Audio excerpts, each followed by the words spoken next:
This is the Lone Crater YouTube. We hope this video helps. In this video, I will explain how to use the AUX input in your Mitsubishi Outlander. First, you need to locate the AUX port.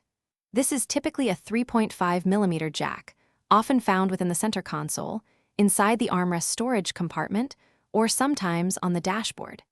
Keep in mind that some older models might feature red and white RCA jacks instead, which would require a specific adapter cable to connect your modern audio device. Once you have located the correct port, the next step is to connect your audio device. You will need a standard 3.5mm audio cable. Plug one end of this cable into the headphone jack of your smartphone, MP3 player, or other portable audio device. Then, firmly insert the other end of the cable into the AUX input port in your Mitsubishi Outlander. Ensure both connections are secure for clear audio transmission. With your device connected, it's time to activate the AUX input on your car's audio system. Turn on your Mitsubishi Outlander's radio. Look for a button labeled Mode or Source on your head unit.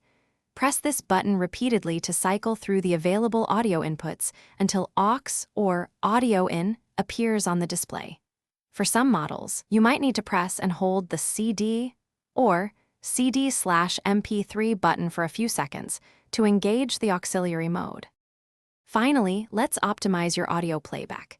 You will control the volume using both your connected device and the car's audio system.